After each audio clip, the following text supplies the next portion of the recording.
juste avant, je préfère quand même vous préciser que là ce que je vais vous montrer, toutes ces petites choses, cela ne va pas vous faire de vous un secouriste, car il vous faudra un diplôme. Ce sont des connaissances que vous pourrez répéter ou utiliser si vous faites un stage, comme le PSC1, le PSE1, le PSE2. Voilà. Donc, je vois que vous êtes quand même motivé, donc avec le temps que nous avons devant nous, je vais vous présenter le petit matériel, si vous voulez bien. Par chance, j'ai une petite trousse de secours sous la main que je vais vous présenter, qui est juste là. Petite trousse de secours qui est faite en ma personne. Alors évidemment, la trousse de secours que vous allez voir n'est pas une trousse de secours modèle, c'est-à-dire que chaque trousse de secours a son matériel, a sa nécessité. Le matériel que je vais vous présenter est unique et il y a certainement des choses qui manquent, mais cela va vous donner un avant-goût de ce que apporte le secourisme, de ce que cela comporte. Donc on va sans plus attendre l'ouvrir pour que je vous puisse vous le présenter.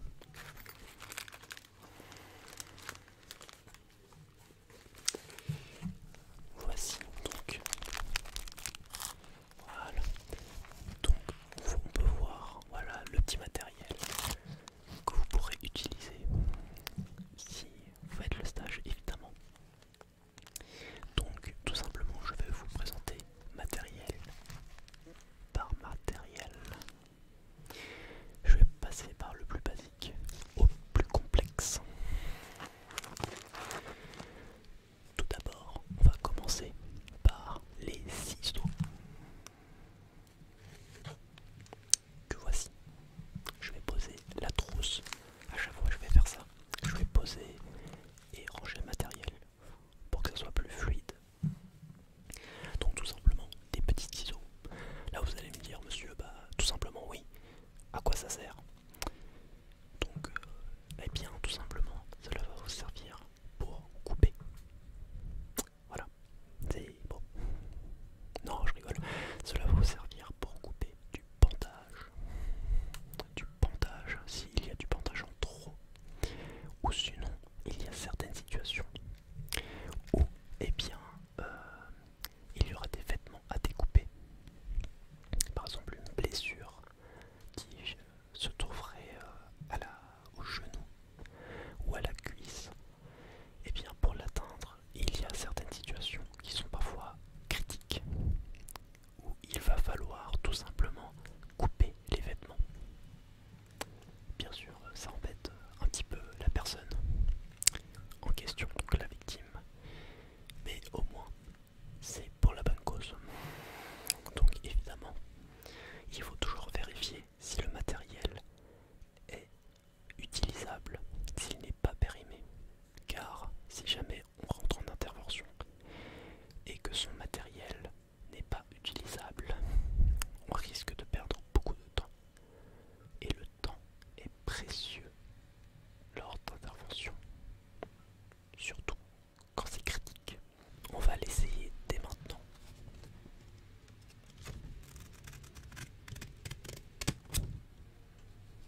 même à vous-même, tout simplement.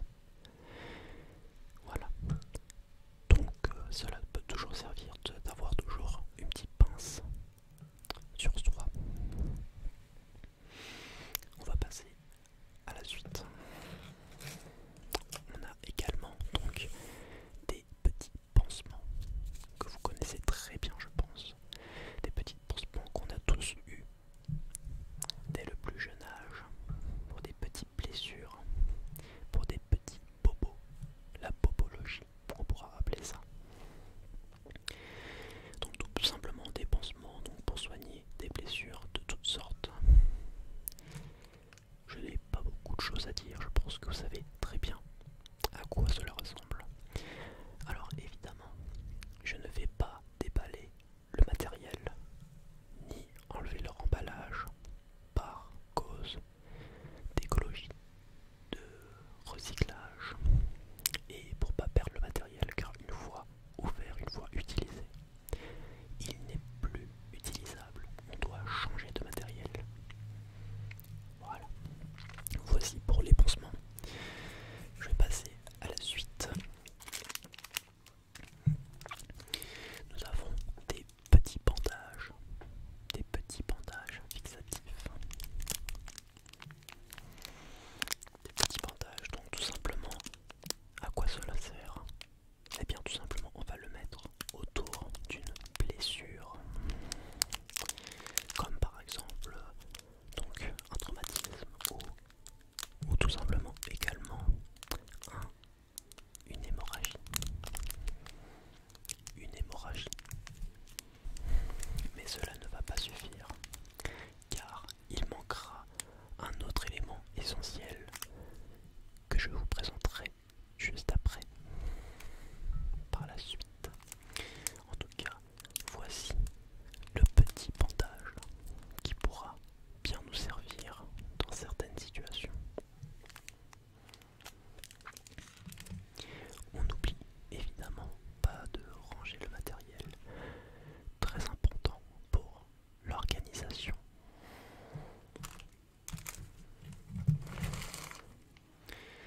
Il y a ensuite une couverture de survie. À quoi cela sert? Oui, en effet, on peut les voir dans les films, parfois quand il y a un accident, quand il y a des incendies, ou même parfois des survivalistes peuvent l'utiliser, car c'est très utile, en effet. Eh bien, tu as tout à fait raison. La couverture de survie, et je vais te le lire car il est écrit que donc cela protège et cela isole du froid, de la chaleur et de l'humidité. Donc c'est très important et c'est très utile. Donc on pourra le retrouver et l'utiliser dans les situations où la personne par exemple est allongée au sol. Car on l'oublie, mais le sol concentre du froid. Et lorsque la victime est allongée, et dans la plupart du temps a un malaise, a un traumatisme, et en situation parfois critique, une couverture ne lui ferait pas de mal. Au contraire,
c'est pour la base de l'hygiène, pour ne pas se salir dans différentes circonstances. Parfois la victime, elle peut saigner. Parfois la victime, elle peut donc saigner et nous mettre du sang dessus, tout simplement. Et il faut éviter d'avoir contact avec le sang, car on ne sait pas si la victime est porteuse de maladies. Donc, tout simplement, ces gants sont très utiles pour chaque intervention. Également pour palper la personne, pour voir si elle a d'autres traumas, que ce soit les mains, le visage, les autres parties du corps, ou notamment les pieds pour la motricité. On va revenir plus tard. Rassurez-vous, je ne vais pas vous toucher les pieds. Nous allons finir donc cette présentation, cette petite découverte que je vous fais l'honneur par ceci. Ceci. Oui, c'est une simple lampe. Une lampe qui fait une lumière violette. C'est ma petite lampe personnelle. Honnêtement, qu'elle soit violette, c'est pas très important. Mais bon, c'est mon petit kiff. À quoi cela peut bien-il servir? Éclairer la personne, voir mieux la blessure. Eh bien, cela va servir pour la partie neurologique. Qu'est-ce que la partie neurologique?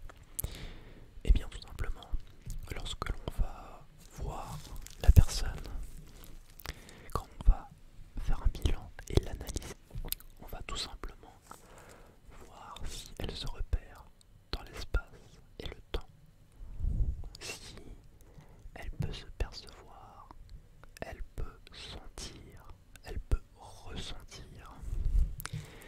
Et parmi ces petites analyses, il y a donc les pupilles qu'il faut vérifier. Les pupilles, grâce à cette petite lampe, on va venir éclairer les yeux de la victime comme ceci. On va venir éclairer les yeux de la victime. Voilà. En faisant ceci, eh bien, on va voir trois choses très importantes. La première, est-ce que ses yeux réagissent à la lumière? Tout simplement, vous avez remarqué que si on est exposé à la lumière, nos yeux se dilatent, ils s'agrandissent ou se rétrécissent. Et bien là, c'est ce que l'on veut voir. Si l'œil, il réagit à cela. S'il ne réagit pas, c'est qu'il y a un problème et qu'il faut le noter. Ensuite, il faut voir si ils sont symétriques. Symétriques. Comment ça? Eh bien, tout simplement, il faut voir si l'œil gauche et l'œil droit est de la même taille, qu'un œil ne soit pas plus petit que l'autre. Et enfin, troisième situation,